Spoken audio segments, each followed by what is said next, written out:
et ce problème continue de croître particulièrement sur les campus, puisque 4 élèves interrogés par une étude sur 5 affirment avoir déjà été victimes d'insultes, soit antisionistes, soit antisémites, mais antisionistes très proches de l'antisémitisme. La moitié d'entre eux affirment également connaître quelqu'un ou avoir été eux-mêmes victimes de menaces de violences antisémites.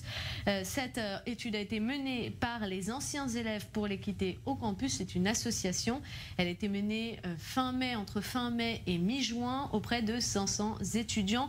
Ce sont des chiffres donc alarmants et qui dénoncent également un laisser-faire de la part des encadrants, des enseignants, des universités qui ne réagissent pas, selon cette étude, assez face à de tels actes et parfois même des violences physiques.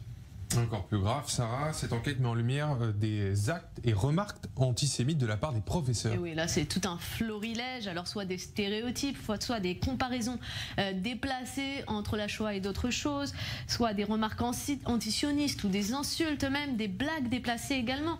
On a un témoignage qui est rapporté dans cette étude, notamment qui est édifiant, qui est rapporté par un étudiant qui raconte qu'un jour il était en cours et qu'un enseignant a fait une comparaison très déplacée avec la Shoah, qui le lui a fait remarquer. Et ce professeur, au lieu de s'excuser, eh bien, l'a sermonné de façon très virulente et lui a conseillé de changer de voie de carrière, de plan de carrière et de trouver d'autres études que celle-ci. Une anecdote parmi d'autres qui sont rapportées dans ce document.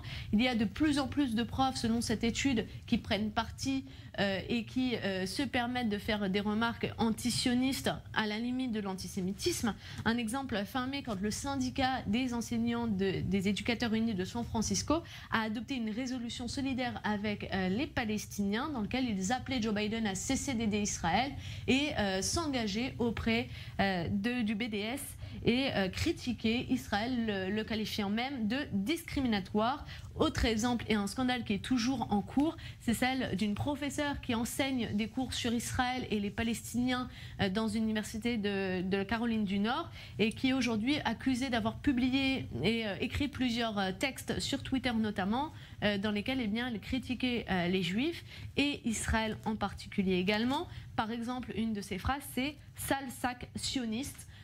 Pour répondre donc à des sionistes, un comportement très déplacé et pourtant elle n'a toujours pas été démise de ses fonctions, elle a simplement supprimé son compte Twitter.